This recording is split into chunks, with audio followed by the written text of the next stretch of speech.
Hello, everyone. Welcome to a new episode of Burning Conversations. My name is Anastasia Douglas, and as you guys know, it is March, and March is Women's History Month. And so I thought it would be the best idea to bring one of our prominent female figures here on our campus. And today we have our Director of Student Affairs, Dr. Yonna Pasch. Thank you so much for coming and joining us today. Absolutely. So, Dr. Pasch, tell me, what is your role as Director of Student Affairs? So, my role as Director of Student Affairs is that I oversee about 7 departments on campus. Mm-hmm. But my role directly for me as the Director of Student Affairs is to ensure that our staff members are protected, are supported, are given the resources that they need in order to serve our students that we have at Northwestern State University. So although my title is Student Affairs, I really focus on our staff that we work with to ensure that we're giving our best customer service to our students. So before you were director, you were actually assistant director. So how was the transition from going from assistant director to now the current director? So I think with in higher education, a lot of folks, you wear a lot of different hats just because there's just a lot going on and just not a lot of people going into the field of higher education. So as an assistant director, I was assistant director of Greek Life, of student activities, of the Student Government Association, of the facility. So I was an assistant director of a lot of different things in student affairs, and I was focused more so on the services that we had to offer our students. This role now is over the individuals that are over those services. So tell me, what led you to get involved in student affairs to begin with? So that's a great question because I had no idea what I wanted to do when I grew up. I changed my major every semester. I was at Northwestern State University as an undergraduate student, and people were like, no, you didn't. I'm like, actually, I did. Like, I literally changed my major every semester. I was not sure what I wanted to be when I grew up. And I was working at the bookstore and called a professor to see what book they wanted for their next semester of classes. And I just asked the question, what is Student Personnel Association or services? And she proceeded to tell me that it was to be able to work in higher education. And at that point, I loved my higher ed experience as an undergraduate student. And I was like, well, that sounds like fun. And I'm like, I get to be a student I get to work at a college and be around students and be around that energy all the time. And like, I'm in. And that day I went to an ice cream social, which who would not want to go to an ice cream social? So I went to an ice cream social, got a graduate assistantship right then and there, and applied and got into the program. And it has been 22 years later. That is amazing. 23 years later this year. So yeah. That is amazing. So we know that college is hard. It can be stressful and definitely time consuming as well. So explain to us the program, the College to Work Transition Skills program that you developed. So a lot of us, whenever we go through our undergraduate experience, we're very much focused on getting good grades and trying to persist semester to semester.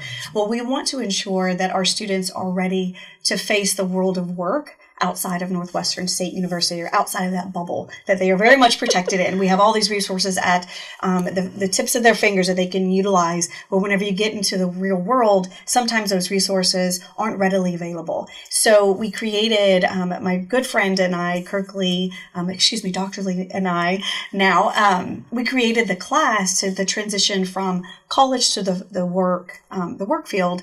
And it really looked at the current trends of that time, of what the world of work needed from our students that are graduating, what their resumes look like, what's soft skills do they have, can they manage individuals, can they manage their own feelings, like those sorts of things that they needed to become successful in their choice of work.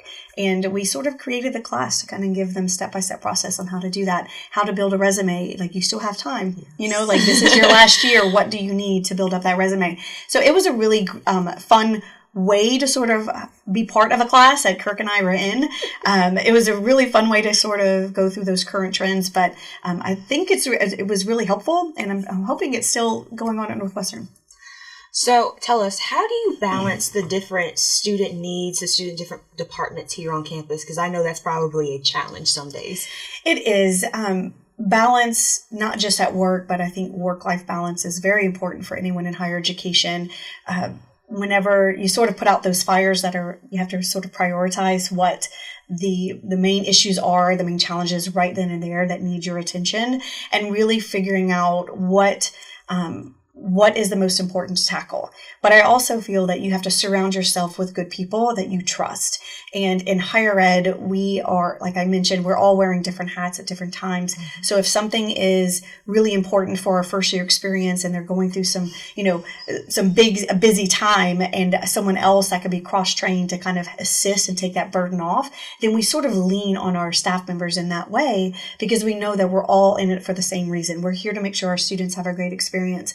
And if we're trying to balance this out, if someone's really busy in OADs because it's midterms and they're giving tests to students with accessibility needs, then we're all going to jump in and help them out because we know that they need that help at that time. So it's really understanding what that whole calendar looks like for the division. Where is it really busy for folks? Where is it not so busy? And how can we lean on each other to really be sure that we're giving that great student experience that they deserve? So for somebody, let's say a freshman who might not know what student affairs is, can you explain to us maybe what they can expect? So student affairs is the out of classroom experiences that our students have. So we know that they're here to get a degree, 3 years, 4 years, and they're gone. But it is, do they need accessibility help in their classes? If they are international students, they can get accessibility help within their classes. If they are trying to get an internship, we help them with their career choices with internships and that sort of thing outside of part-time jobs or full-time jobs if they're looking for jobs as a senior. We're looking at our counseling services. We have 4 counselors that are on staff that in case our students need some help with roommate issues or boyfriend or girlfriend issues or significant other issues or family issues, or maybe they just need someone to talk to. We have some amazing counseling services that we have to offer. And also our first year experience, Demon Days, it's all the fun event planning, student engagement planning that they do. We have events every week for our students to get out of the residence halls, to get out of their apartments and come to campus and really enjoy the college experience.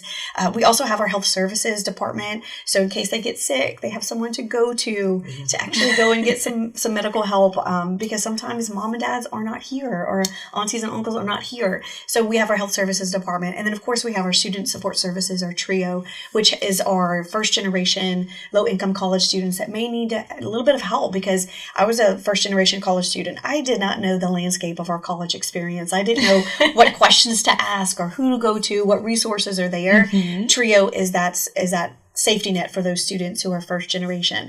They just have to really be their best advocate, all of our students. These resources are out there, but they have to be brave enough to raise their hand and say, I need some help because I don't know what I'm doing. I've been in college now for quite some time. There's a lot of things that I'm learning that I still don't know because I have a student who's now a freshman in high school. And he's going to be going to college, and I have questions. Like, I don't know how to really go through this entire thing. So that's pretty much a lot. So you got your job, you've got your family, mm-hmm. and then you also went through an experience, a challenge yourself with your breast cancer diagnosis. And we all know that is not something easy to go through. So how did you manage going through that with all that you juggle as it is? Well, I feel the first and foremost is that Northwestern to me is family. And I was very supported by not just my family, my husband, who was my rock, but also my son. He was only 2 or 3 when all this went down. But then my Northwestern family really stepped up and helped. As I mentioned, we cross-train a lot in our division in student affairs. When I had to take off every week to go and get chemotherapy and radiation, my folks stepped up. Like my student workers stepped up, my graduate students stepped up, my colleagues stepped up in ways that I am so grateful. And I would not be the person I am today or here today if I didn't have that support. Knowing that whenever I went to go get chemotherapy and knowing that when I came back, all things weren't waiting on my desk, things were getting done. I still worked while I was in chemotherapy. I had my iPad and I was still taking minutes and doing things on my iPad because you're sitting there for hours. So it was like, I can't just sit here. So it was very helpful to sort of have that technology to be able to get through some of the stuff because life does not stop because you have a challenge like that. And I think for me, it was the perspective of, this is just another thing I have to check off my list. Like, I have to do my time card. I have to meet with my students. I have to beat cancer. Like, it was sort of just a check off list for me. And I would not have been able to do that if I didn't have such a supportive family at Northwestern State, and my friends and family, obviously, as well. That is so beautiful. It's so sweet. So what would you tell students who want to make an impact on their college journey here? What would you tell them to do? So I always tell our students is that you have a choice. You have a choice to write a new chapter in your book of life, or you have the opportunity in college to write a whole new book. You have that choice. You either have to ask that question, why would I want to do that, or why not?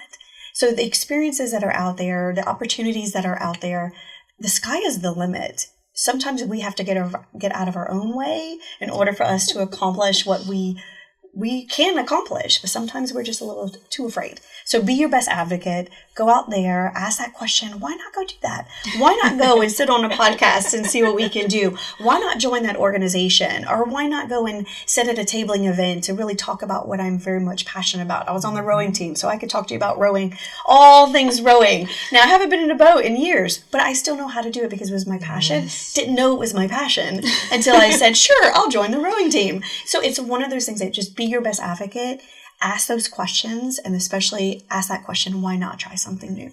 So tell us, last question, what is your what's the most rewarding part of doing this job? Oh, wow. So I would have to say it's actually what happens after students leave. Okay. So when students graduate, not to say that I'm ready for them to go, but when students graduate and they reach back out, or they see me on social media, or they post on social media, or they send me a text or an email or a private message on social, and they just want to say, thank you, Yonna, for doing this for me, or thank you for what you did while I was in college. That to me is what the why behind what we do. The reasons why we're here is not, sometimes people don't understand the impact that we make with them in their college journey, but it's when they leave and they're like, oh my gosh, thank you so much for the work that you have done for us. The tireless hours, the text messages at 10 o'clock, 11 o'clock at night, or, crying shoulders because they're trying to decide what I want to do with my life as a college student. Those opportunities for them to really open up to us, like, that's what matters, is that we're not just here doing a job. We're here and making an impact, a lifelong impact for these students. And it's that after the graduation is whenever it means a lot. Yeah. Thank you so much, Dr. Yonna, for Absolutely. coming and talking, because I know you have a very busy schedule as our Director of Student Affairs. Today's great because it's Mardi Gras, so Wednesday, so not a lot of things are happening between now and noon, so this is a perfect time. Thank you so much. You guys, this concludes our episode of Burning Conversations. Just a quick heads up as well. Current Sauce has their women's edition of the newspaper out now. You can check various locations in our buildings around on campus, and also the Current Sauce's Instagram as well. Please tune in for a new episode of Burning Conversations very soon, where we will have our very own Chamber of Commerce President, Laura Lyles. Thank you guys, and see you guys soon.